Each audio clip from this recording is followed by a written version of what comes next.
Hello and welcome to another episode of Scavenger Life. This is episode number 253. Do these numbers even matter? 253. Yeah. At scavengerlife.com. Okay, so we are actually recording this a little bit early because we wanted to make sure we had a full episode in. And we have a lot of stuff we're doing this weekend. So. Yep. The new seller update came out. Yes. You know, eBay does this every spring and fall, right? Every spring and fall, but there's always one of them where they make a big move. Where you can tell they've been planning something, they've been crunching numbers, and it always causes problems. So it's this time, I don't know, we'll link to it on the blog, but really it's about, it seems like the big thing is they're upping their fees. Yeah, by quite a bit. Yeah, but then they do something eBay's done it's before, because I remember the last time they did a big change like this to fees, we were actually just kind of starting out. It was 5 years ago or something like that, and we were like, "What? You know, we have to pay now this much subscription fee." And I remember we just sat down and did its numbers. How many items do we have? How much is it going to cost us? Yeah, and we're like, "All right, it works." And it made sense. We pick what we want, you know. Yeah, like it's not great to have to pay more, but it's what it is. Like, and it's for us. We did the as numbers, and I did them actually in the comments of the blog, so people that read the comments can see the numbers I did on both of our stores of how much it's going to cost us. And it's interesting. Like on our main store, we're going to pay a little bit more. Right. But we get, instead of 2,500 items, we get 10,000 items. So listing for free, right? Right. So we can list another 6,000 items and not pay a dime more. So it's kind of that thing where eBay will kind of make you pay more, but then they give you more if you choose to accept it. Right. Like, do you think we'll ever list 10,000 items? If we have 10,000 items, it would be like, why isn't anything selling? Like, it's just, I don't even know how we would get to that number. Do you think that it's 4,000 is a limit on that store? I don't know. Yeah, it seems like it. I'm just wondering. Okay. And then on our second store, it's interesting. It looks to me, with my math, that we'll be paying less. Because currently we pay a certain amount, but then we have to pay an extra for every item we go over 250. So we're paying 10 cents an item for over 250. And so that together is more than just the base of the new subscription. Okay. And that new subscription, I think, allows 750 items. Something like that. Yeah, so. Anyway. So 1,000 items. That's what so that the new subscription will allow 1,000, and we're paying a little bit more for subscription, but it'll even out, is what you're saying. Right. For the second store. Yep. Just like. Yeah. I mean, so anyway, it's numbers. That's not my point in all this. Okay. I do have a point.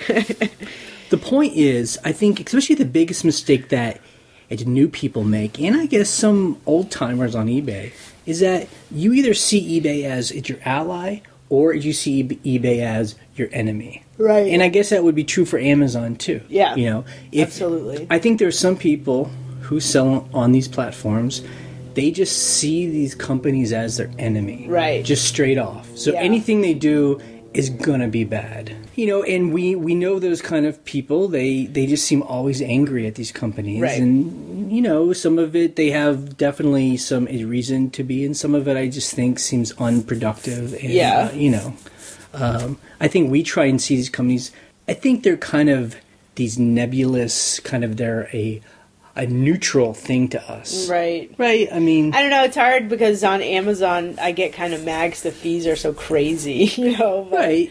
And the returns happen all the time. So, I understand why people are like, what the heck? You know, what's going on? But then I always have to see the other side. I mean, we have a choice. We don't have to be on these platforms. Right, exactly. We could pull off. We could make our own website. We could do everything ourselves. We could go sell stuff at flea markets. I mean, it's just... So I just see that ultimately they are helping us. Yeah. And we're choosing to do that. You know, these are, like, as we say, in some sense, kind of big soulless corporations. Yeah. I mean, you know, people do work at these companies. I'm sure that some of these people are very nice, but they're soulless in the sense of they have a bottom line, and that's why now that these fees are being raised, they probably just did, okay, if we make X amount more times, 20 million people, we're going to make X amount more money. Yeah, like that's it. And you can't really blame them for that. Yeah. And there's not much you can do about it. Yep. And the other thing, too, is like we always say, we make our living. We've made our living on eBay for years. And we've been fine with every change, And eBay, the corporation, wants us all to succeed. Right. I know there's some people that don't think that, but they do, because if we succeed, then they make money. Yeah. They don't make any money if they drive us all out of business. Right. So exactly. They're trying to, balance all that stuff. Anyway, okay. Question I have to you is, Ryan, on eBay, does it matter how many people watch an item? I don't think so. I think it's interesting when you put something up and people start watching it, and you're like, okay, this might be something that people are interested in. But it doesn't always translate. But I don't think it matters. Do you even pay attention to that stuff? Like, are there times where you go and look Only at that? when I just, if I list, 20 things, I'll refresh it during the time I'm listing just to see if anyone's, bookmarked it, basically.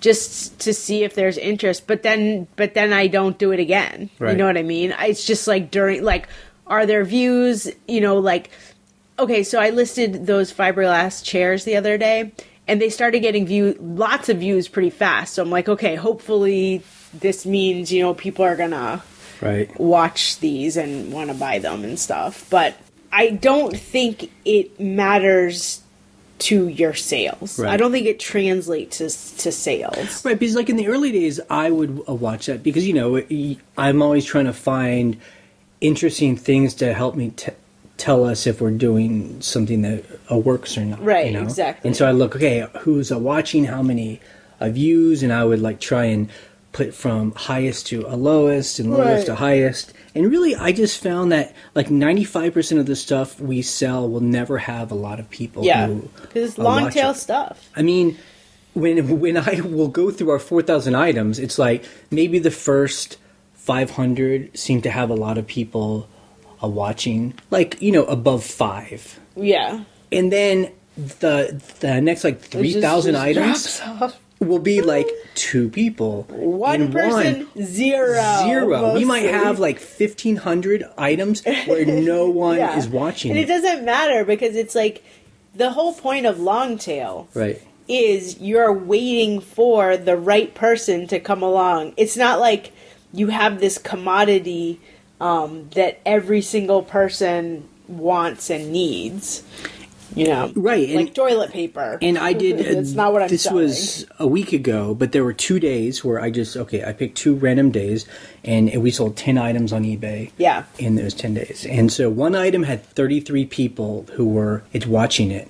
Then we had a second item that had 29 people. Wow, those are high numbers. But the other 8 items had either 1, 2, or none. Yeah. And most of these things had been up for over a year. I was going to say, when they have high watchers like that, right, 33 watchers, you're like, these people bookmarked this over a year and a half. Right. But I mean, but most of those 10 items, 8 of them, had been up for a year or 2, had only 1, 2, or no people. Yeah. It's watching it, So if we looked at our watchers and obsessed about them, I mean, we drive ourselves crazy. Yeah, exactly. And that's the way I see sometimes who come on the blog and they're freaking out because they're like, this item's been up a month and no one is watching it. It's trust me, it's all about list it and forget it. It's don't even look at it. Because we just need that one special person who knows exactly what they want. They come on, they do the search for the weird item that we have. Yeah. And they're like, that's it.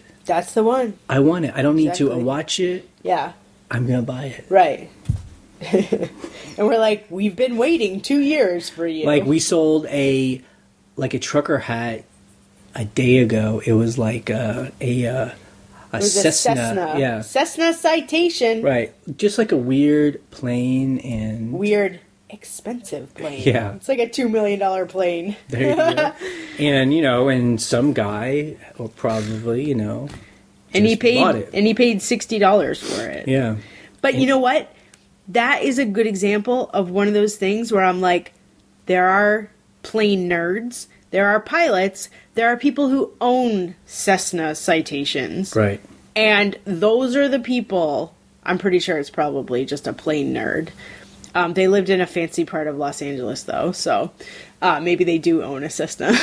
But, you know, that's why I put the price up so high. Yeah. Because I'm like, I'm not giving this away because this is, like, super specialized. Like, I'm looking in something we sold 5 days ago, a buttonholer.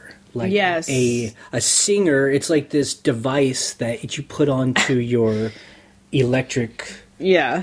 It's a machine, and it helps you make a button? Yeah, so what it does is it sews around, like, you cut the hole for the button, and it helps you sew around it, so it, like, gives it... People, I sell things that I'm not really I don't sure even know what they are. But, you know, we've had that for 2 years. It sold for about $30. Nobody was watching it. And we have 4 other ones. It had 0 watchers. So, anyway, that's my little thing about people. It's watching stuff. So, it's one more thing about eBay. We got an email from somebody, and we get this fairly often. We get emails where in the title it's like, help me. Yes. Emergency. Like, so we're kind of like, I guess, eBay's a second string helpers. And very often it's something is like this. I have a buyer who said their item didn't arrive. You know, I have a buyer who says the item was damaged. They're opening up a case. They're calling their credit card. You know, it's always like, it's basically this buyer is coming after me. And I always tell people, you can't get into this me against you buyer and, you know, like it's a war. Right. And once you start thinking of it like that, it's kind of like you can't think like eBay. I'm in constant battle. Right. It's with them. Right. To me, it's like sometimes it's not about us trying to be a winner in this case. It's just about cutting our losses. Someone's unhappy. What do we need to do just to end this? You know? Right. Just get out alive. And the most important thing is just to protect our business. So if someone's angry, like we had a woman who emailed us, who said that she got a lot of magazines. Yeah. And that she said that some of them were damaged. Right. We didn't say they were damaged, you know? And she got them really cheap, too. Yeah, she got them cheap, and it was a month ago. Right. So you're like, you took a month. And so, you know, I was like, all right, send them back. We will refund you. We'll pay for everything. Yeah. You know, no problem. We always do that. Just send it back. And she's like, no. She's like, I want to keep it. I want to keep them. I'm just telling you, I'm unhappy. And so we were like, okay, we'll give you, basically it was like 10% of how much she paid us. Yeah. And it's $15. $15. So it was more like... It's more than 10%. 15%, yeah. Yeah. Anyway, and she was like, great. And she gave us immediately good feedback. Yeah. So, for me... and It's really hard to do that because Jay... I mean, I was just like, oh, lady. You know, I was definitely, like, unhappy with that situation because I'm just like... You know, for that type of thing where, like, these are sold as is, you know, they're photographs, we showed you everything, and but it doesn't matter. Like, I could say all that to her, and she's like, yeah, I'm still unhappy. I'm still going to leave, like, basically what she's saying, I'm still going to leave you negative feedback. I think what she did was, she's about to leave feedback for all her sales for the last month, and she's like, I'm about to leave these people. I think I'll just write them a note. And she did. And we obviously figured it out. But, you know, I will say this, though. Sometimes when someone says, they said the item's not delivered, great, go check the tracking. Like, number one, check the tracking. What does it say? Is it not delivered? Can you, like, talk to the post office? Like, whatever, you know. If it didn't get delivered and you have it insured... Can you open a claim? You know, there are, like, your many tiers of steps of things you can do before just being like, I'll refund you all your money, you know? Right. But throughout that whole process, you have to be super helpful and super professional because if you're not, people just immediately get defensive. They're already defensive. Yeah. I mean, it's like there are several people in the comments... They always come in and they say good things. And it's like, if you know the eBay rules well enough, Yes. then you're able to be strong Yes. when you're justified, Right. and eBay You know will the rules. protect you. But if you know the rules too, when eBay will always side with the buyer, Yeah. and that's when there's just no sense in fighting because Right. you'll never Right. ever win. Yeah, like our situation, this woman was unhappy. She would probably just be like, not as described, poor condition in the feedback. I would not be able to get that feedback removed. Right. They'd be like, that's just her opinion. We already knew that. Yeah. So we always just play it out, like play the tape out, Yeah. We get this, what's going to happen, X, Y, Z. Okay, Yeah. we don't like Z, so let's just... Let's fix Fix it. it. Nip it in the bud. Yep. Okay, I want to talk about some Amazon FBA. Okay. Are you ready, Ryan? Look, I have tape on my fingers from packing FBA boxes. Yeah. So yeah, I'm ready to talk about it. So number one is we had some shipments that we just have shipped in. Yes. And they're just hanging out there incomplete. There's a couple of them, yeah. I just found one just now, like a few minutes ago, where it was shipped and delivered like last weekend. And they haven't checked it in yet. I'm like, Right. what's going on with that? And actually, we talked to Amazon about some of them, and they just said that some of the items were lost, and they just paid us. They just paid us out for books, some super long tail books. Which is great. These are some of those books that we probably should not have sent We should have in. just thrown that had in the like trash. 12 million. It was only like ranking. 3. It was 3 books. It wasn't like 17 books. It was like No, 3. but it's my point is these were books that were very long tail. Yeah. Like the ranking was like 10 million or something. Right, but so what I'm saying is, it's not like we were Right. claimed like 15 books. It was Right. like 3. Yep. But it was holding up the shipment. But I still have one shipment where everything else has been checked in because we've sold It's stuff been from like that 3 shipment. weeks, yeah. Yeah, but there's one book that they accidentally had it listed twice. I swear I did not list this book twice. And one is there and one is 0. So I need to open another case. The good thing is I've had luck where when I chat with a representative, they open a case right away and either gets resolved or I, just follow up on it. So on eBay, it's about calling them. It's right? about calling them. But on Amazon, it's just about online You chat. can call, but Like they'll text chat. I've called before and they're like, okay, I'm opening a case, and they'll get back to you through email. Like, Right. it's the same thing. So I actually love the chat. Like, I wish eBay had a chat. They used to. But, I know, Oh, yeah. God. Because honestly, it saves so much time because I can do other things. Like, while I was chatting with Amazon today, Yeah. I actually forgot about the chat window, which was bad because it doesn't make a noise. So I was on hold on this other call, and I forgot about that one. So, but it's really actually quite helpful and convenient. So I've had good luck with it. Just a side note, from what I understand, with the new eBay subscription for the anchor stores, Yes, like the highest we level. have, there's supposed to be going to be a phone number just for people Just with for anchor us, stores. so you're not like waiting. And I think there's Is there a chat? no, I think it's just an It's just email. yeah, okay. God, I wish it was a chat. Yeah. Seriously. eBay, are you listening? And then something else, so thanks to everyone that told us about this. The books that we had tried to send in, Yes. but they said we couldn't because Right. there wasn't enough room, they got rejected. People just said, try Again, and it worked. I sent in every single book that they told me I wasn't allowed to send in the week before. Yeah. And And they were good books too. Like some of them were like $50 books. And I know right now Amazon has this thing where you can have anything sent back to you or thrown away for free by the end of April. Yeah. So I guess They they're want trying people to clear clear out. stuff out.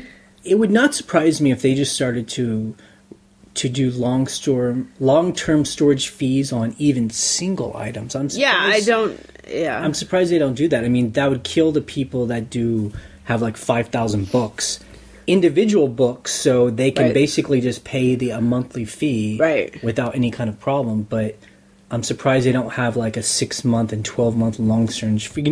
That would really put the squeeze on people to.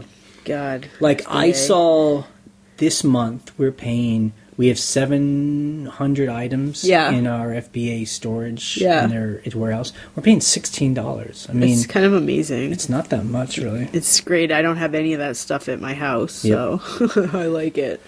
Another thing with Amazon, and these are all things we're learning, so the people that do Amazon full-time are probably just cracking up about what things as we talk about. So, we're learning about why people on Amazon FBA sell in lots. So, like when like you bundles. go... Yeah, like, I want to buy a sponge, and it's like it's impossible to buy a single sponge. You've got to buy 10 of them. Yeah. Or a dust mop or whatever. Yeah. And so we sent in a bunch of these mop heads. Yeah, these like the microfiber mop head things. And each one we were selling for like $17. Yeah, so that's a good price. We sent them in one by one. Yeah. You know, so people could only buy one at a time. Right. And so we had someone buy 5 of them. Yes. And so it was $84. Right. For 5 of them. So I forgot exactly how expensive each one was. Right. Our net profit was only $44. Yeah. So half, because Amazon charges us the shipping for each and every one of them. Yeah. I don't know. I mean, does Amazon not take them all and put them in one box? I mean, does the guy get 5 different boxes? Or does Amazon put them all in one box and then charges us as if they're shipping each one individually? Or, here's another one that happened to me early on in Amazon. Guy bought quantity 3. This was actually, someone bought it on eBay, and I hadn't ended it on eBay, so I had to have it shipped to him. Each one was in a different warehouse. This was a tiny little, like, brass valve, like, plumbing valve.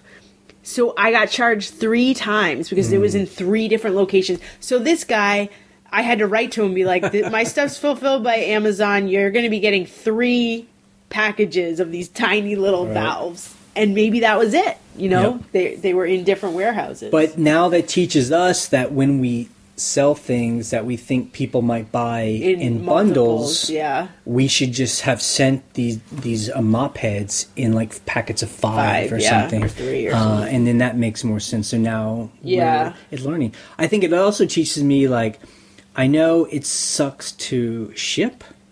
And that's what people love FBA, because you can just forget about it and they do everything. But at the same time, when you ship your own stuff, it really does give you more power. Yeah. And you can make money on the shipping and save money and, you know. Yep, absolutely. So gives you so much more profit. It's not all or nothing. Okay, something else.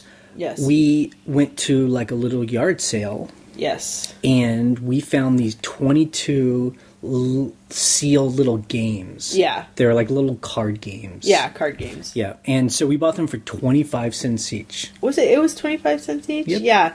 It was 22 and it was like $6. Yeah. Do the math on that. Yeah. And so it looked, and they had good ranking on Amazon. It looked like people bought them all the time. So we were like, all right, let's just try it. We listed them for $7.50 each. Yeah. We were the lowest price on Prime.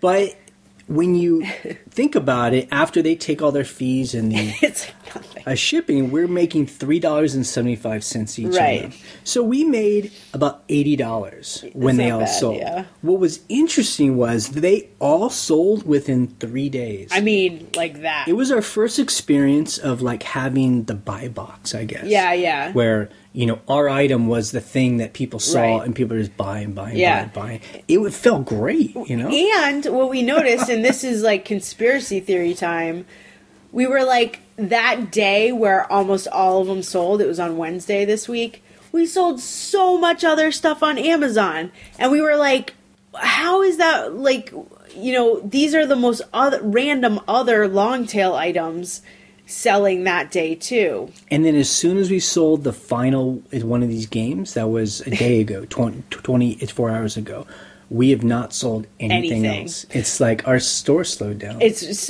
It's hard not to think there's some kind of correlation, but at the same time you're like, why would someone buy a vintage 1980s hymnal book on the same day as this, like, you know, super popular item? You know, like, as a super long tail book. You know, there's no correlation, like, that person wasn't shopping in our Amazon store, you know?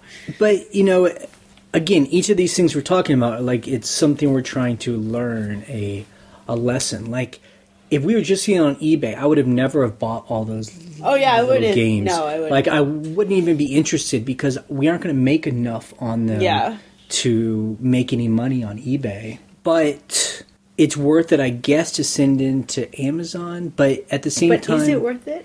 Yeah, I don't know. You know, like it was just. I mean, again, we're still in just experiment. Yeah. You know, if we can get it cheap, let's just mail it in. It's we're an just experiment. trying it. Yeah.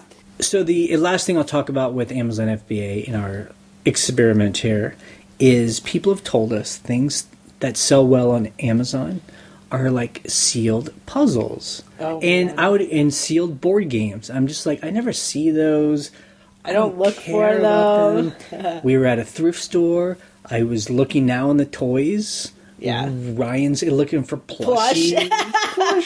Plushies. And so I'm looking and I'm like, hey, here's some sealed puzzles. Like a stack of them. Right. Like there's like 5 of them, sealed, never opened.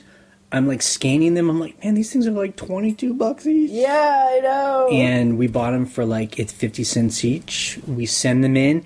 And they sell almost immediately. If you put the price low enough, like, get the buy box. And this is why I laugh at the joke is on me, okay? Yeah. I'm the joke here. Yeah. Okay. I'm laughing at people who sell these things. I'm laughing at people who buy them. I think the problem is that I just don't know who these buyers are. Like who's buying puzzles? Like the kind of stuff that we sell, these weird vintage stuff, you know, it's like to designers and people like weird decorating artists. their homes. Like, I can see those people. I know those because people. I am those right. people. I mean, it's like, but I just don't know the person that buys $22 puzzles on Amazon, you know? Of like a bridge with like flowers around it. Like a fox walking in the snow. Yeah. I mean, there's nothing wrong with it. Like, actually, it's kind of a cool little brain teaser, I guess. Yeah. To do.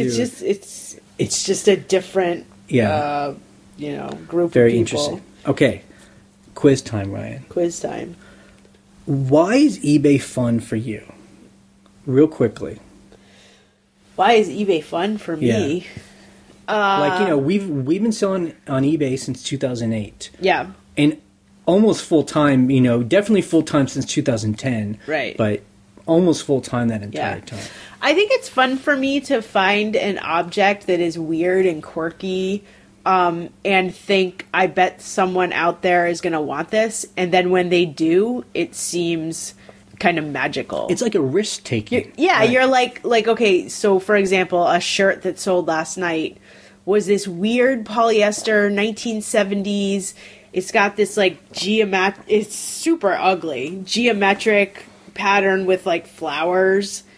And you're like, somebody's gonna want that. And for $30, somebody did. Yep. It's just like, what? Right. I mean, amazing. because I think that's what we enjoy about eBay is that it's kind of it's creative, it's process, you know. Right. You're looking at just piles of junk and you're imagining how to take it and put it in a different context and sell it at a high price. Right. And also the profit is incredible. Yeah. You know. Like I probably bought that shirt for 10 cents or less.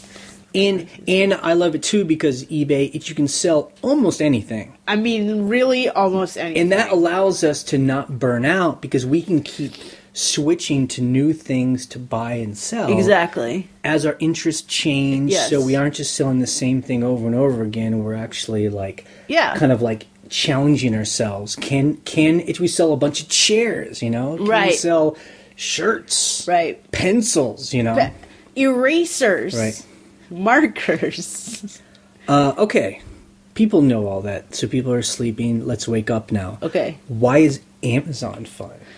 Yeah, so that's a great because question. You know, it's because this has to be fun to us or we're not going to do this anymore. The thing I like about Amazon is I like the challenge of finding like new in-box stuff that's still interesting to us. I mean, puzzles you know, whatever. But at the same time, if you know about puzzles and you're at a yard sale or a thrift store and people are just like, 10 cents. You're like, great, you know? Well, see, I'm the exact opposite. I mean, so far, most of the stuff we're sending in, I couldn't care less about. Like, it's stuff I wouldn't buy.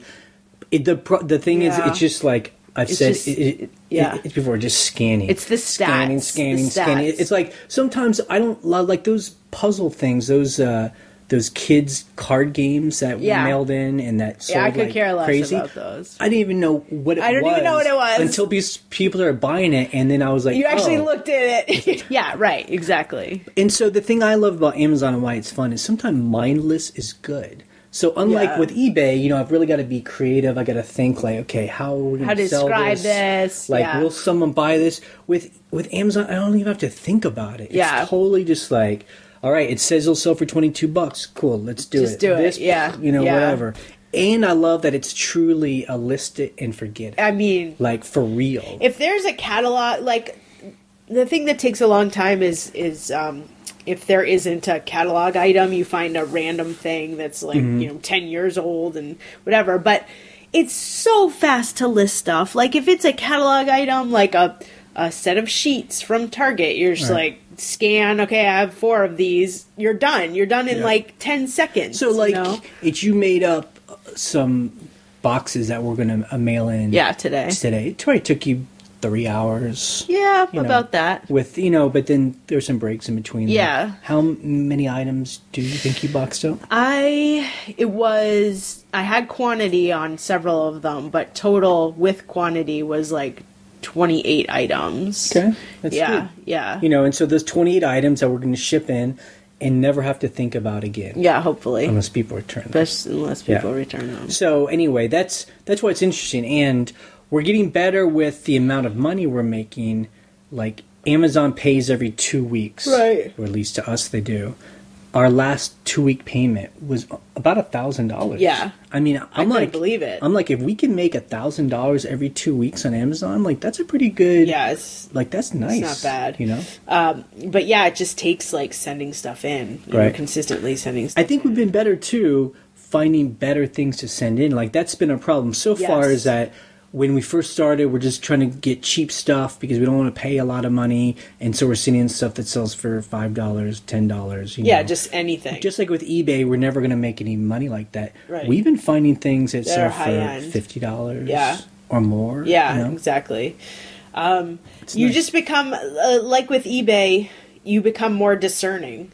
You're like, that sells for, $10. Okay, that's not worth it. Pass it on. Or can I sell it on eBay for double that? You just decide. I will say too, something else it's noticed, other people may not agree.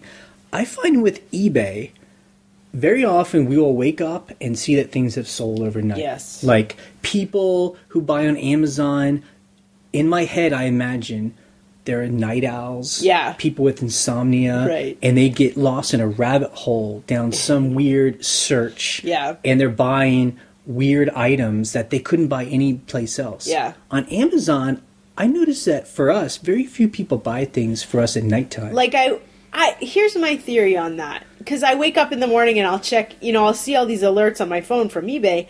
But on Amazon, it's like 0 sales.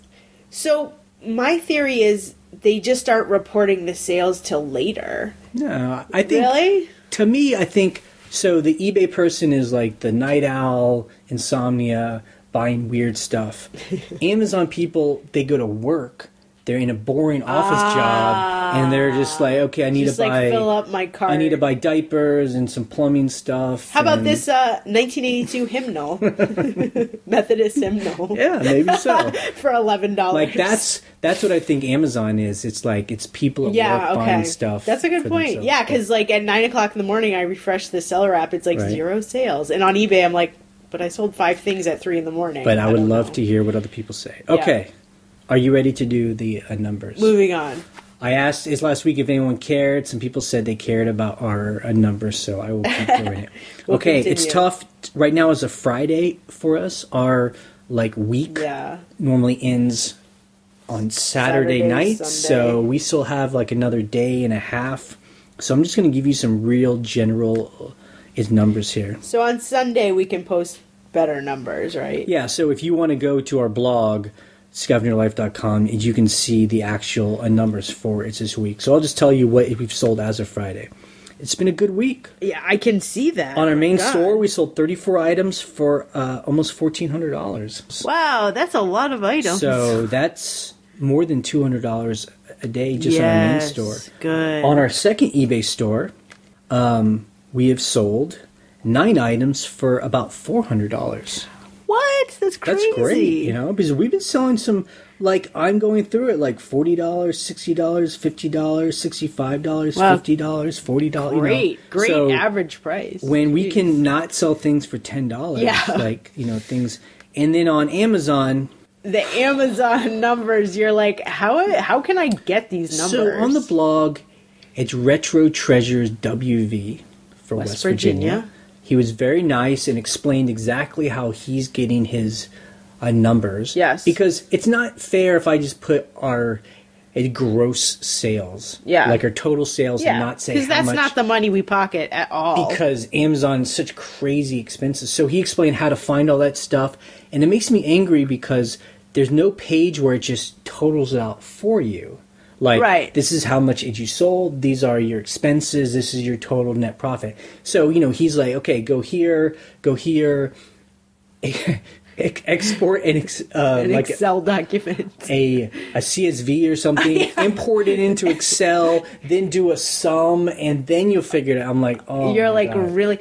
But I do want to argue this. When we report our eBay numbers, that's not minus fees either. Right. But we do put how much we pay for items. That's true. That's a big one. And then with eBay, it's like, okay, just deduct 15%. Yeah, approximately 15. Everybody knows that. If all it was take off its 15%, that'd be easy. The problem with Amazon is, and you have to do all the shipping costs, all the anytime it's mailing a box, they take that off. So many fees. Storage fees. I mean, sorry people. So that's why I do like eBay, because on eBay I can do that. I can be like, here's a page, it sums it all up. It's for me, it's all there. On Amazon, maybe it's just because it's built for people that sell a lot and they're actually enjoying all those like Excel sheets, and they've got to do that because they're selling like $1 million a day. Anyway, so far it's this week. Our gross sales have been $735. Okay. We sold 39 items. So it's like half that. So I will try and do the correct expenses and our its profit on the blog, but just assume we're going to make half of that. I think that's like it's like 40 to 50%. Especially when you mail stuff in that week, you're like, most of that's, Right. Yeah. So I think that's a good rule of thumb, is like expenses are always going to be about half. Exactly. Okay. That's our numbers. Thank you for letting me share. So this week, some of the stuff we've already shown in the video, so it won't be that exciting, but we sold a wool rug, a distressed wool rug for $200. Yeah. I wanted more for that rug, but then I was like... It was pretty distressed. I'm pretty crazy if I want more for this rug. It's a beautiful rug, though. It's like one of those rugs where when you feel it, it feels as if it's been in the outside. Yeah, it was pretty rough. Yeah. But, $200 I think I paid... Where do we get that? So I paid $10 for it, probably. So that's nothing to complain about. Yep. And it was good to see people have been talking on the blog about they're finding wool rugs and selling them. And putting their prices high. And they're like, I can't believe it. People, I want you to put your prices high. I want you to compete with me, because then we can all have high prices. And then, don't be the sucker who sells your rug for, $30. Yep. Sell it for $300. Please. So I sold this, it was called a County of Boston, old face cream jar. I showed it in the video, and I bought 3 of those at an estate sale for, I think they were $10 each. So I spent $30, which is kind of high for us, but I was like, these are very old. And I've sold the first one for $175. That was a few months ago. And then I sold this one full price for $200, and now I have one left. So basically I spent $30 and I'm going to make $300. Wow. So I'm really happy with that. It's taken a long time. $30, you're going to make over $500. Oh, I'm sorry. Yeah. Exactly. No, I'll make like $600. Right. Almost $600. Almost $600. Yeah, Yeah, that's even crazier. That's all you. I mean, they certainly look cool to me, but I had no idea what it was or. I was just willing to take a risk because I knew they were porcelain and they're hand painted, and they were like, you can tell that they were actually they're not a reproduction. So it's toilet cream? Is that what was in it? It's like facial cream. It's like basically it later got bought by Pond's, which makes like Pond's cream, which is like a makeup remover and like just facial wash. It's to wash your face. Cool. Trust me, every woman knows what I'm talking about. If you, I know you don't, but excuse me. Yeah. We sold, and we're going to put the photo of this on the blog. That's going to be our blog. It's a hood. It's photo. It's a hood. It's like a chemical mask hood. So it's a thing. It's like a plastic hood. It's like rubber. Yeah. Yeah. And, it comes down, and they're like strapped to like something else. And then it has a spot for this face, and then it's for a gas mask. It's gas mask on. So, it's what they would give to, I guess, guys that went to the Persian Gulf. Yeah. If there's a chemical attack. Right. So we had a big lot of military stuff, and we're selling stuff, and then at the end, it's just like all these odds and ends. And there's this hood.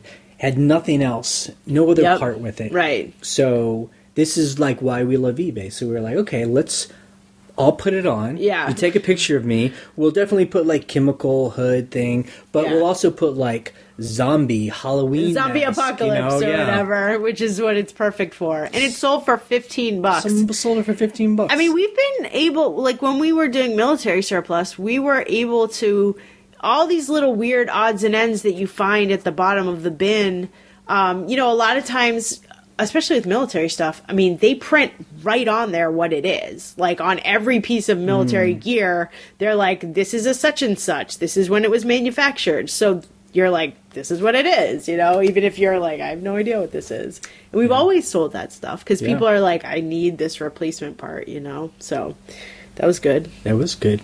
We sold, this was probably not the best purchase on our part, but it was an old it was a handy cam. It's an 8mm video camera. So this is what makes me not want to sell this stuff or buy it at estate sales. We bought it and we were like, yeah, it's like a vintage video camera. I bet that we probably paid $10. I think we paid $10 for it, which sucks because we only sold it for $30 because it turned on, but it didn't work properly. Like it wouldn't, like when you looked through the eyepiece, it would just like shut off after a few minutes. And I was like, so if it worked, it would have sold easily over $100. Yeah, I think so. Because people love the old electronics. Vintage. Yeah. Like you can sell VHS cameras. People are into that old look. People love that look. Like nerdy filmmakers. Yep.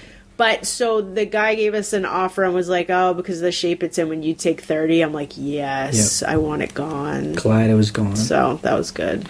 We sold it's mortar bowl, like for it's mortar and pestle, like to put spices in. I don't know how you say it, or nuts or whatever. Yeah, it was just the bowl, right?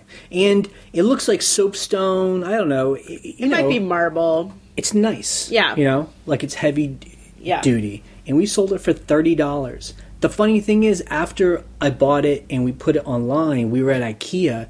They sell the whole set, this one, with the thing to smash things up, for like $8. Yeah, we were like, I have to look up the price because it was some ridiculously low price. We're like, wait a second, that's the bowl we have because it didn't have a label or anything on it. And we're like, it's $8, and we're trying to sell just the bowl for $30, and we did. Yeah. So obviously, someone wanted it for decoration. I mean, whatever. I'm sure people do this, but there are things that are at IKEA that are really nice. Yeah. Like they're well made. It's got good. It looks cool. It's not very expensive, and I've always thought, well, why don't you just sell that on eBay? Because you have to oftentimes go to an IKEA to buy this stuff. And IKEA is not everywhere. And most people don't live close to one. Yeah, or they don't. I mean, like we have to drive 2 hours. It's like 2.5 hours to get to IKEA. So I wonder if people do that, where they just and buy a bunch of IKEA and they just stuff. Mark it up. I've seen that. Because I've had to buy replacement parts where I'm like, I just need this one part. I'm not going to drive to IKEA for it. And I'll buy it on eBay. Yep. And then I won't talk about all this other stuff, but it is interesting. This week we sold a lot of shirts, Yes. pants, coats, shoes. All the Clothes. stuff that we used to sell in the beginning. Yep. I don't know if eBay heard me complaining. They that we don't did. sell that much. We sold a lot of it, you know? Yeah. $40, $20, $30, you know? Pair of shoes for $30, Yep. a jacket for $35, $40. So, you know, that stuff is just bread and butter. Yeah, it's great sales. And so easy to pack and ship. Yeah. I'll say that much. And then, and so in news, the big news we had talked about earlier is the eBay Spring Seller Update. Yeah. We will link to that on the blog. You should go check it out. The big thing is a raise in prices for a subscription. So, you know, Yes, that's the big news. You know, I forgot it's like beginner, premier, and anchor, something like that. So prices go up, but for each price raise, you get more that you can put in at your store. So it's kind of going to give you more if you're the kind of person that's really trying to bulk it up. Right. The other interesting thing is that they're going to give away like tape, and they're not going to give it away. They're going to give you coupons to buy like eBay shipping supplies. So I don't know how that's going to work because I don't see where you can buy those right now. Right, they're gonna tell you, They're gonna tell you. I mean, like for us, they're gonna give us for our Anchor store. They're gonna give us $75 coupons every quarter. So every 3 months. And so, can we just buy a bunch of tape? I mean, that'd be a lot. I mean, I would start hoarding tape because clearly that's one of the biggest shipping supplies all of us use: tape boxes and polymailers. You know, so if you get a coupon for that, that's awesome. I'll use that. So I would love to see. I mean, hopefully their tape isn't like $5 a roll. Right, exactly. Well, even if it is, just buy $75 worth and hoard it, you know. So what our coming week will be like. Okay. Yes. We are... The final countdown. We are 12 days before we hop on a plane and go to the West Coast. Right. So we have 12 days. Yeah. And that means that, it really is about like, we're now just kind of like wrapping things up. It's really interesting. Yeah. Like, to me, we're having someone stay in our house and take care of our cats and check out things.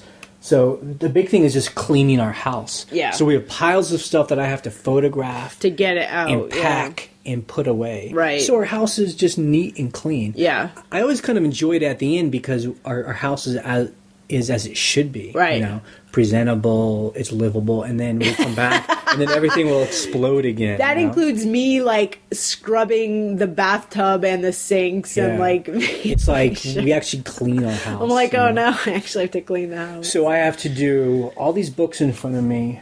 It's finished up on shoes. I'm just about done. Yeah. I've been doing those all week. And then we have some piles of stuff we just bought at yard sales and thrift stores. Miscellaneous. I'm still keeping up on that stuff. So as stuff comes in, I take care of it. So I'm going to do all that stuff too. Yeah, that's good.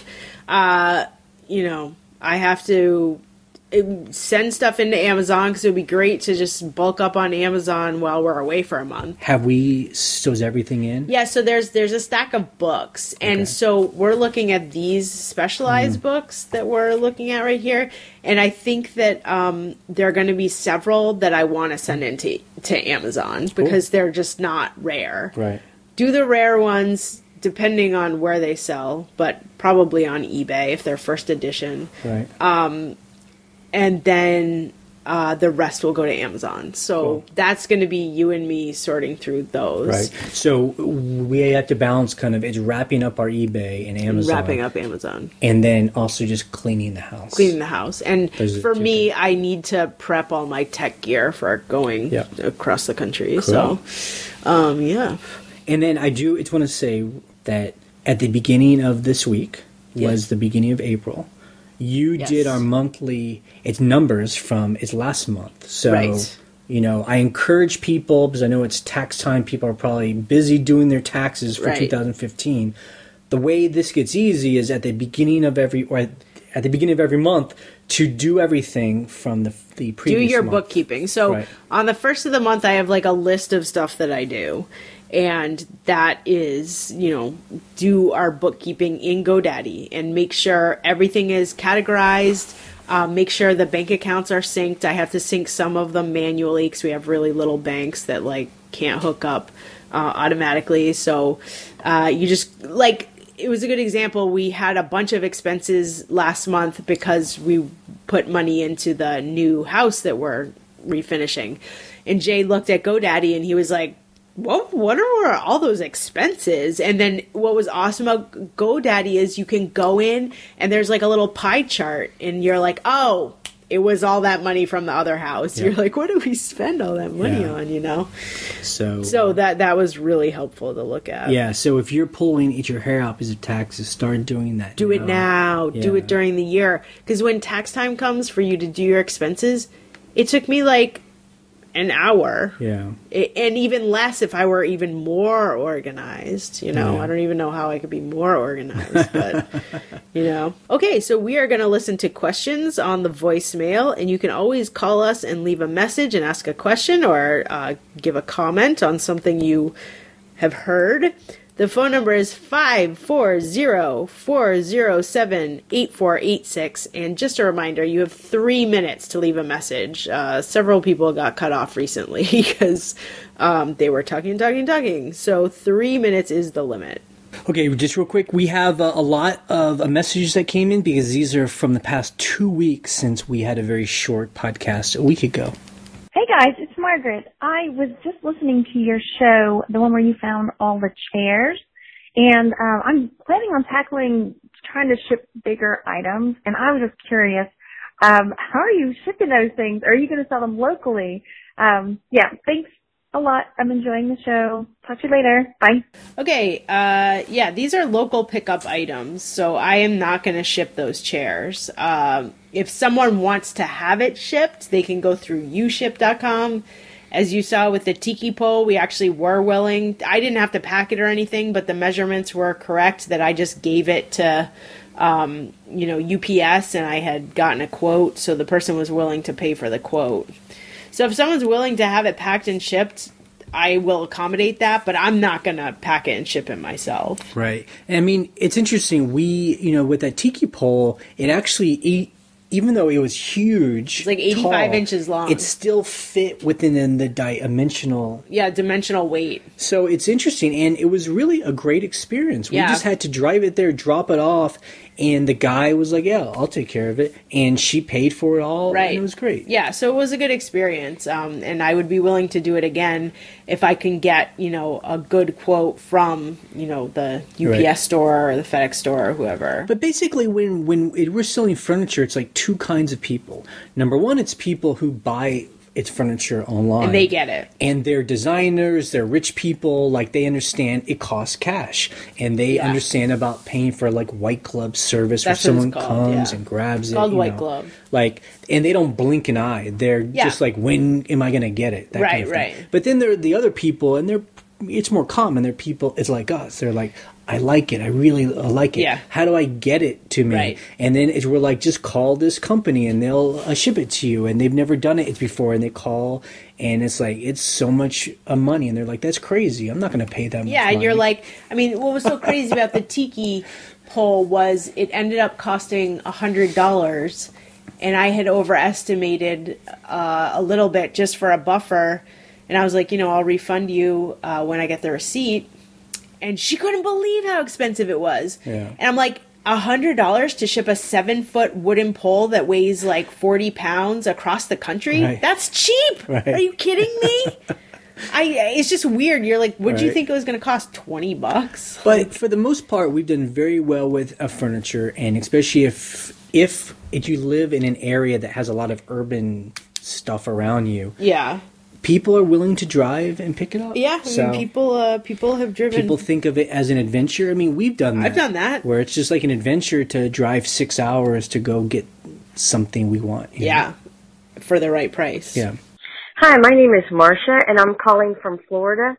I would like to thank you for all your information. I've learned a lot from you, and I enjoy your podcast and your What's Sold videos. I wanted to mention that I work in a hospital. There is no better place to get free packing supplies, from boxes to bubble wrap to other things. So spread the word that if you're looking for things like that, make a connection with the person that's in charge of shipping and receiving at your local hospital. All free. Thanks, and have a great day. Bye. That's a great tip. I did not even think of that. Yeah, because they get boxes of supplies, and I'm sure they get breakable glass things, so I'm sure they have bubble wrap and stuff like that. We had a brief connection. It's with a local... it was a pharmacy. A pharmacy once, and she would give us, like, bundles of, like, bubble wrap. Not really that much stuff, but... But it was good for a while, and then they closed. Yeah. Probably because Walmart took over. Yeah. But.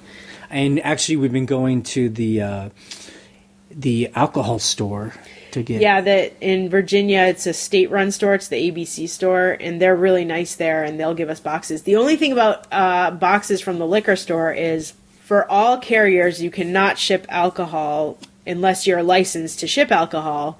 So you have to cover up any evidence of there being alcohol in the box. So that's kind of a pain sometimes with the marker. But if you're desperate for boxes, the liquor store is a great place. I mean, we would love to find a place where we could get bubble wrap on a regular basis. Yeah, like a hospital, somewhere where they're just like always just throwing it away. I would love that. Well, there is a hospital, a quite large hospital in our town. So do you think if we just... went to the front desk and be like, "Can we have all your like bubble wrap?" They're like, "Get out of here." No, I don't think they would think it was weird. I think you'd have to figure out like someone who works at shipping and receiving or something. See, I feel like something like that is you have to have an in. Like, don't go through the official channels because they're like, this is just a liability. Like, it's why do we want to take a chance in case they give us like a blood sample by accident and we sue them or something? Like, we have to know a friend who works by the back door, who leaves it back for us. Right. Well, the problem too about those places, and we get boxes from Walmart, whenever, lots of places. It's like a lot of times, if you don't come get it consistently, they'll just start throwing it away and they won't save it for you. That was actually part of the problem at the pharmacy, is that I couldn't come on a consistent basis to pick it up. So like they would throw it away and I would check in and they're like, "Oh, we already got rid of it." And you're like, "Oh, why didn't you text me?" So anyway.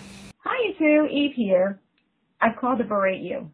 Kidding. When have I ever called and berated you two? Come on. I mean, it's very kind and considerate of both of you to take time out of your lives to do something that's essentially free for the reseller community as a whole. So if it comes off like I'm berating you, I'm doing it out of love, okay? I'm doing it out of love. Feel the love. Okay, so here's what you could have done wrong with the kimono, but you didn't.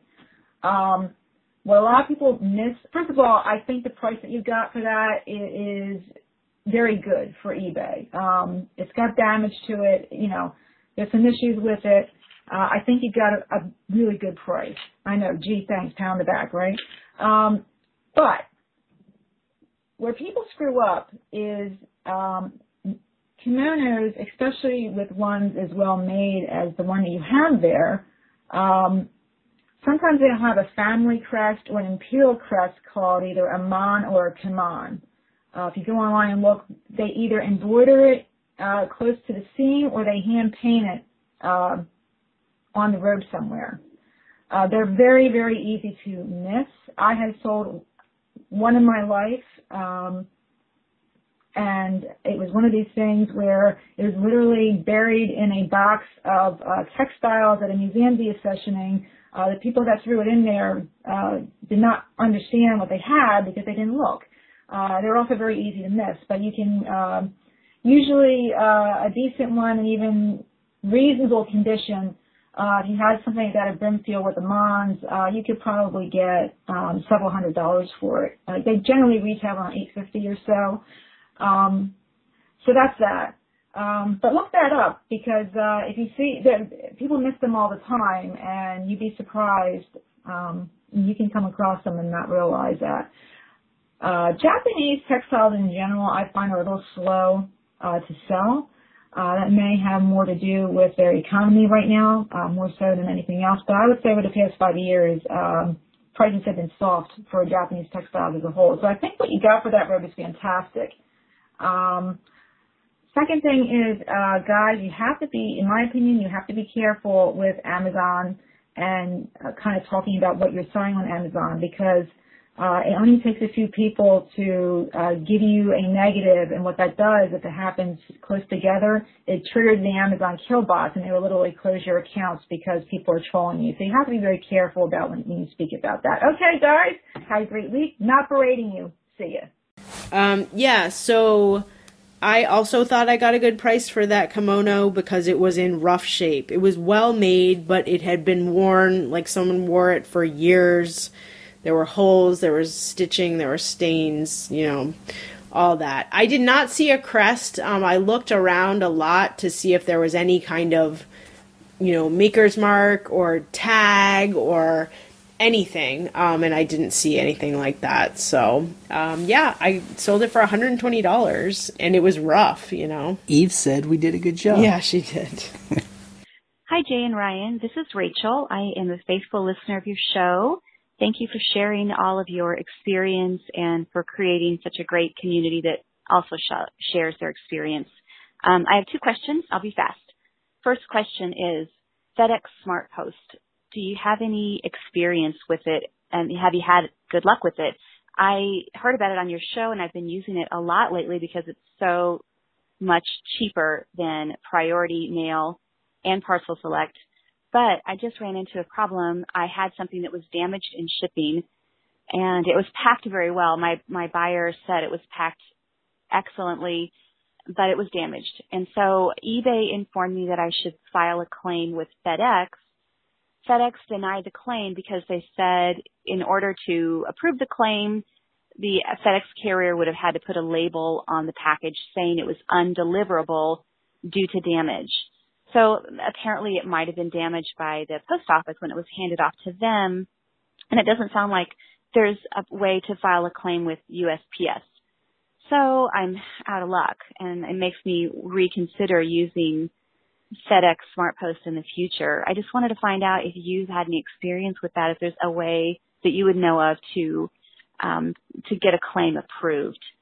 My second question is about slides. I've been interested in slides since I've heard you talk about it on your show. I just got some slides just recently that are a big lot of colors. Some of them are Kodachrome from the 1980s of the Tour de France. And I wanted to ask if you would recommend selling them as a lot or selling them individually. And there's also a lot of other bicycle races in addition to that. So I just don't have any experience with selling slides. I wasn't sure if it's more profitable to do it individually or together. So that's my question. Thanks again. I appreciate it. Bye-bye. Okay, so FedEx Smart Post, here's the deal with that. Because it's like a hybrid, you can actually insure that through ShipSaver, which is an app through eBay, and that's what I do. Because they allow you to, a lot of times with FedEx and ShipSaver is like, FedEx covers up to $100, but that's only for FedEx Ground or any other FedEx. FedEx Smart Post is a weird hybrid that they allow you to insure through them just at regular rates. So anytime I use Smart Post, I insure it through ShipSaver so that you're not going through FedEx to do a claim, because I have had not great luck with FedEx claims because they want to deny it every single time. So if you did not insure it through ShipSaver, you can appeal that claim. If your buyer sent you a photo of the damage, you should appeal the FedEx claim. That's what I did when something got broken that I shipped through FedEx Ground. I called and I appealed it, and they accepted my appeal, and I got money. And actually what seemed to happen was because you were willing to kind of push it, yeah, they were like, look, we'll just give it to you this time. Yeah, exactly. Like, we don't agree, we don't believe it or whatever, but we're going to do it just as a courtesy. Right. And so that's what you could probably So I think it's worth it to call FedEx and appeal the, the denial. I mean, and for the record though, we ship on through FedEx all the time. It was just that one time that something it's broken. That sync. So I mean, we also have to just think about just its perspective. Like we ship all the time. One thing broke. Yeah. It was kind of a pain in the ass, but hey, you know. So other than that, I mean, I've had great luck with FedEx SmartPost, and the thing is, I'm basically handing off FedEx SmartPost right to my carrier, my USPS carrier, because they accept it. So it's basically a cheaper parcel select that, I mean, I don't know why it's acceptable, but they take it, my carrier takes it, my post office has no problem with it. Because I assume what happens is a FedEx will pick it up at our house and they drop it off at the post office. No, that's not what happens. It's not. FedEx Ground will ship it all the way to the last mile. Oh, really? But if I give it to my post office, they just ship it parcel select. They scan the parcel select, and it's shipped parcel. And FedEx doesn't touch it. And that's the interesting thing about the post office is that every post office is different. You know, not all post offices. We've heard from people where, like, the person that runs their post office is a real hard ass and, like, won't accept anything and won't let anything get by. And then there are other post offices where they're just like, whatever, we're just happy for the business. Like, we got a pipeline, just throw it in there. Let's make this happen. You know? And they want you know, the credit for those packages. So. Yeah. So part 2. Slides. Okay. If you have vintage slides of like some old Tour de France that's in Kodachrome, okay, here's my advice to you. First of all, I would love to know how many slides you have, because I don't think you said how many. That is amazing. Right. Incredible. What you should do, I think, first is try to sell one of them, get a real good one. Right. Well, see how much that sells. Well, for. I mean, okay, so let's back up. I mean, normally we just take them and we sort them by like topic, you know, like here's a vacation of a family, here's 100 of them, and it sells well. We've never found any where it's like really specific like this. Like that. Now, this you could even. If this is of individual bikers, I mean, these could be famous bikers, I guess, from the 70s. Right, 70s or 80s. If you can identify the bikers, individual ones might sell for a lot of money. Because at Tour de France, they have numbers on them. So if the slide has the year on it, because a lot of the Kodachrome slides will be dated, like by the company, you know, August 1977, you are... Yes, that's super amazing. So it really just depends on your level of interest and how excited you are, and that's what we talk about eBay being it's creative, and it's like it can be very exciting because it's about research. This is all about research and doing experiments. Just like as Ryan said, find one, try and identify the person, why it's important. Put one up. Right. Either start it at a high price, or if you want, try at an auction and just see where it goes. I would say try a high price with make offer and see what kind of offers are coming in. Right. Like shoot for the moon. Yeah. Just shoot for the moon. Right. I don't know. Or like some people say, just put it on auction and see where it goes. And if you have 50 more, you can figure it out. And then but in general though, if you had like a bunch of bike races, if they're just like regular bike races that aren't like famous, just sell them as a lot. But Tour de France, in Kodachrome, if you have the year, that's crazy. Yeah. Hey guys, this is Mike Arnold in Salem, Oregon again. I think it's funny. I heard an episode. You're getting into Amazon. I'm so excited. All right, so I was also listening to an old podcast and was talking about storage. Did you guys ever think about buying one of those storage containers, the shipping ones? They're like 10 by 40. You sometimes can pick them up for $1,000, $2,000. I've seen them on some government auction things for even $500, but then you have to have them shipped to you. But, $2,000, that's pretty cheap for 300 square feet. Or whatever you get them at. So, have a great day. Love the podcast. And talk to you all later. Bye.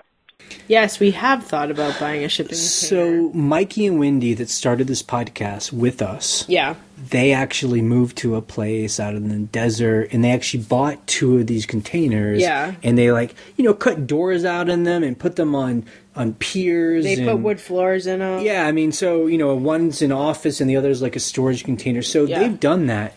I mean, really, for us, it's about doing it's numbers.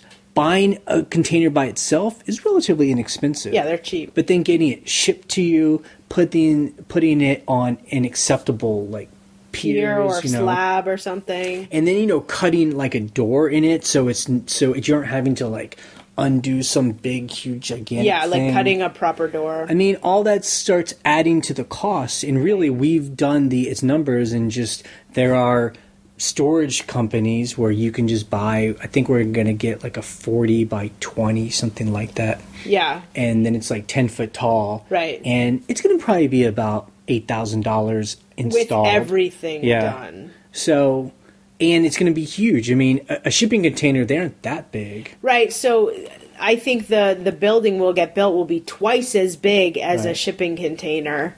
Like it would be like 2 shipping containers next to each other. Yeah. So I think after doing the numbers, like that initial cheap number, you're like, oh, that's so cheap.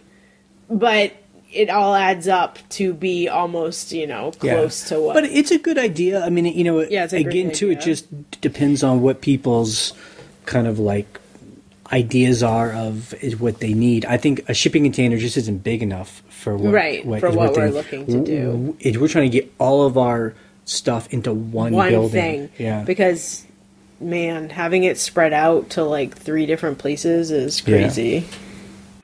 Hi, Jay and Ryan. This is Jackie from Virginia, and I am calling with a basic shipping question that I can't seem to get the answer for by clicking around myself.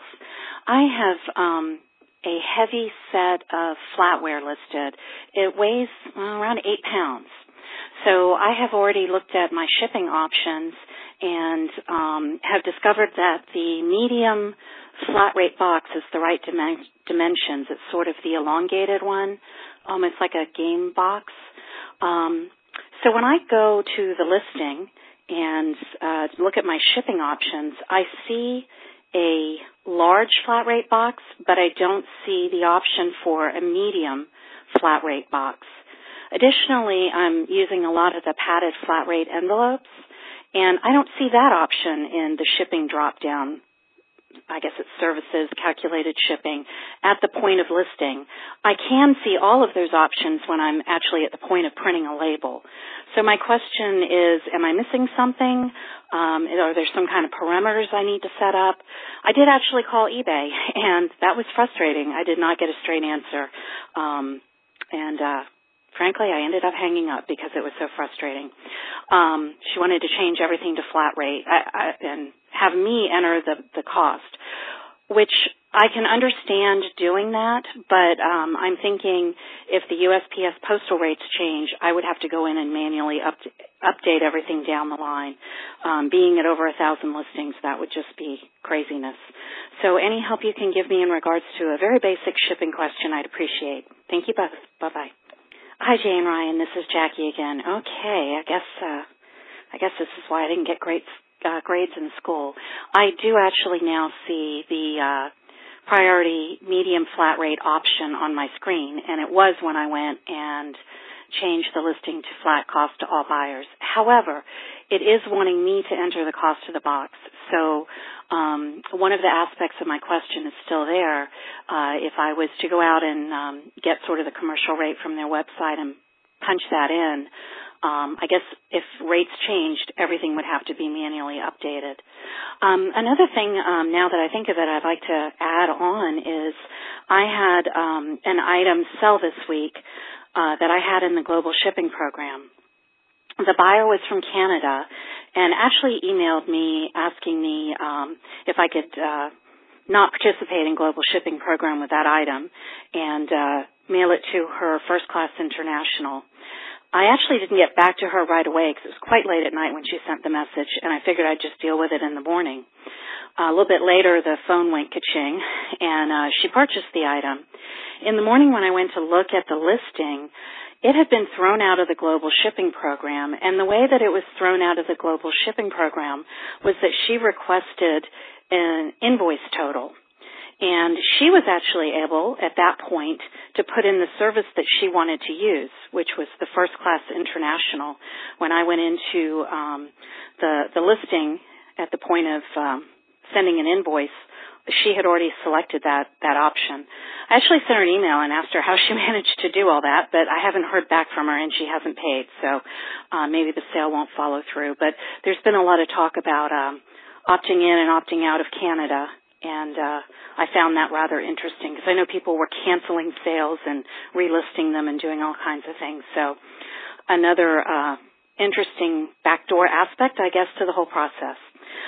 So anyway, if you could give me a little bit more direction on using flat rate boxes when shipping. Thanks so much. Bye-bye.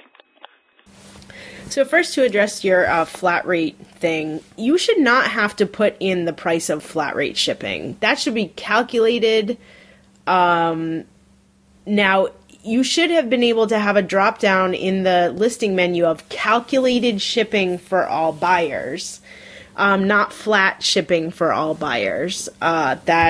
It's just a basic thing that you should be able to provide is calculated shipping. So that sounds like some weird bug. I don't know why that was happening. You should not have to put in the price of the box. That should be done by eBay. So that's super weird. On the other hand, what you could do, and I know that this happens, this wouldn't work if prices go up or whatever. Yeah, just put the price of a flat rate box in there. Maybe even put a buffer of like $1. And it would just be medium flat rate plus $1 to, give some buffer if the price goes up in a year. Hopefully you'll sell this before it's done, though. The other thing about global shipping and having the buyer send an invoice request is, I don't know how they were able to send an invoice request on something they hadn't purchased. Now, if they had purchased it and you didn't have pay immediately, they could send an invoice request and it does kick it out of global shipping. So if that's what happened, that is possible. But I don't know how a buyer could do that on their own without having purchased it first. So yeah, I don't really understand how that works. I don't really know how that happened for you, but apparently it did. Hey, Jay and Ryan, it's Len with the Potter's Pickers. I just wanted to give you a call because a couple of weeks ago you had talked about how, when you're at garage sales or you're in thrift stores and people are like, why are you buying all of these, and you're buying multiples and stuff. And I just want to encourage you, be open about being a reseller at garage sales and in thrift stores and everything because I find particularly at garage sales, it helps with your negotiation because you can talk about, look, I need to make a little money off of this. And the other thing is, both at garage sales and thrift stores, people will ask, well, what kind of stuff do you resell? And you might get to, they might show you stuff that they don't have out at the sale. Either stuff that's still back in the stock room or stuff down in the basement that they didn't feel like dragging up because they didn't think it would sell at the garage sale. So be open about, I don't think that we have to be afraid or ashamed of being resellers. And I think that in my experience, it really helps with negotiating a lower price and finding more stuff. So thanks for all you do, guys. Take care. God bless. Hello, Len. Yes, I think that's a valuable comment, that maybe there might be circumstances where we could just be honest and just be like, we sell online. Yeah. I'm going to buy these and I'm going to sell them in my own store. So right. I need to buy them for X amount because I need to make X amount. Right. I don't know. I feel like in a lot of circumstances we're in, that the minute we start saying that we're sellers, then they're thinking they're selling it for too cheap, yep. Or that they don't want to come down on the price because, they know we're going to make a profit, so blah, blah, blah. I don't know. I think it just depends on who feels comfortable doing what. Yeah. I personally do not feel comfortable telling people I'm selling. I know that there are certain thrift stores we go to where they already know, they figured it out. Because we buy there all the time. We buy so much stuff, they're like, there's no way that they're not selling these, but they don't care, But right. I just think it's within whoever's comfortable saying whatever is good. I personally am not comfortable saying that. Right. Hey guys, my name's Jason Nunes. Sorry, this is a quick question. I'm from Modesto, California. But I was just wondering, you guys probably got this a lot actually. Do you guys use stamps.com or any postal service like that? I noticed you guys talk about your discounts a lot. So I don't know if that was just through eBay or if you actually use some discount service like stamps.com. Well, love the show, and I'd love for you guys to get back to me. All right, thank you. Bye. No, so what we do is we just print labels through eBay. That's it. Yeah. We get a discount through eBay, and everything we sell through eBay, you just print a label. It's super simple. Yep. I mean, I do know people that do stamps.com and they seem to enjoy it, but it really doesn't matter, Yeah, one way or the other. It's free through eBay. As long as you're getting that discount, that's the most important thing. Hey, Jay and Ryan, this is Gary. I just got a quick question.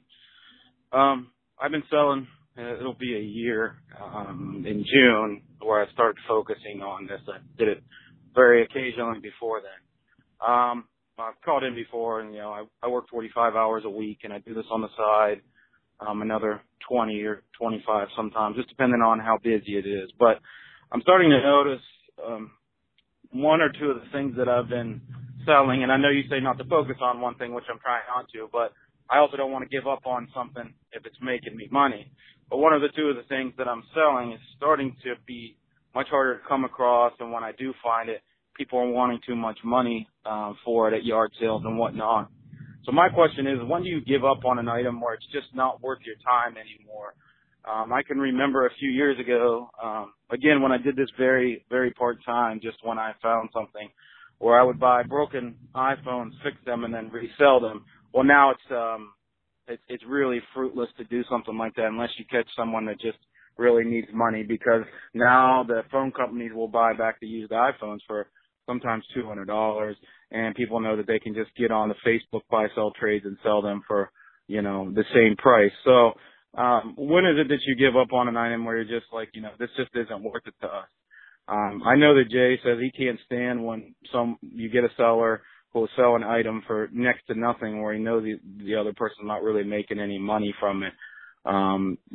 When it seems that there are a couple of things that have gotten to that point, and for the cell phones, you can't even buy them now, fix them and flip them for any more profit than sometimes $10 or $20 at the most. So the items I'm talking about, they're not phones, but they're in a similar situation where people just want too much money for them. It's not really worth my time. So they get to a point where you just cut something off and you don't bother with it anymore, or I was just, do you do something else? Just wondering. Thank you.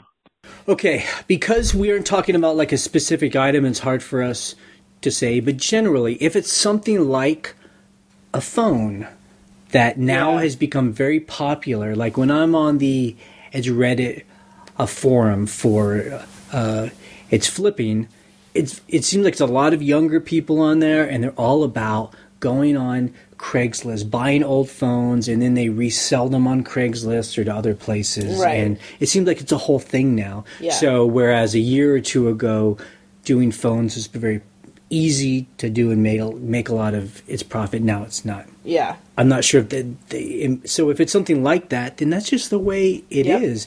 And that's the thing for us. I mean, it sounds like maybe if you're doing this part-time, so you're trying to find like the thing to find and sell in your off time. Yeah. But really for us, like, we can't think like that. Yeah. We have to instead go out not searching for something specific, but just to see what's available. Anything, yeah. Like, we go out there and whatever is inexpensive that we think we can sell for a lot, we're suddenly selling that. Yeah. Yeah. Whether, I mean, and there are things too where eventually you're like, I thought this was a cool thing, like whatever. In the beginning, I was like, I was selling like popcorn poppers, and I was selling them to roast coffee in. So it was like a real niche, like nerds roasting coffee and popcorn poppers. But it got to the point where, number one, I hated to ship them because they're big and bulky. Several people towards the end were like, this is broken. And you're like, oh, I only sold it for $30. And so I was like, I don't want to sell these anymore. They're not interesting to me. I don't care. So I just stopped. I sold the last one, didn't do it again. You know, certainly there are things like that. And it seems like that kind of is mentality might be more for people that sell on Amazon, where I'm sure that's what they're trying to do. It's like, I have a SKU. Yes. I don't know what that stands for, SKU. I don't know. SKU? It's like the individual item. So they have a listing, and they're just like, I just want to keep selling this one thing, and then it keeps, I buy them, I send them in, and it's just like a perpetual, thing. And that's very cool, but, then I do read about people, like, someone hijacks their listing. Their buy box. Or, Yeah, exactly. Or it's run out of them, or everyone finds out about it. Yeah. I mean, again, that's just the danger of having its mentality of, you just want to sell certain items, and it's real easy that way. I think for us, it's about the challenge of just like, we have no set expectations about what we're going to sell. It's just whatever we can scavenge and get our hands on for cheap. And, and that started because we were doing shoes and clothes and stuff like that. And then we were seeing other people around us start selling housewares and art and furniture. And we were like, let's just sell that stuff, you know? Like, I love that stuff. I can sell that stuff, And it worked really well. And I think one reason why we started kind of getting out of clothes is that as people who sell clothes on eBay full-time know, you have to keep up with what people want to buy. Right. So, 1 year it's like all the girls want black pirate slouch boots, and we would find them. We would sell basic editions for like $40. Yeah, and then the next year, no one wants that kind of boot, or they want this. And so you have to see. Well, it's find the thing that people want to buy and always change. And we just kind of got tired of doing that. Yeah, so I mean, we buy like the bread and butter clothes still. The timeless fashion. Timeless. So hope that helps.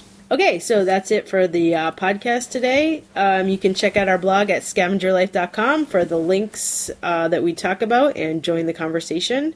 You can leave a question or a comment on our voicemail line, as you heard, and the phone number is 540-407-8486. We post an episode every Sunday night or Monday morning. On Wednesday, we post our What Sells videos that show stuff that we sold and how much we sold it for. You can subscribe to us through iTunes or YouTube so you get the latest episode. You can also listen to our other podcast where we talk about doing our Airbnb farmhouse rental business, and that is shampooandbooze.com. And we're ending this podcast in 3, 2, 1. Goodbye.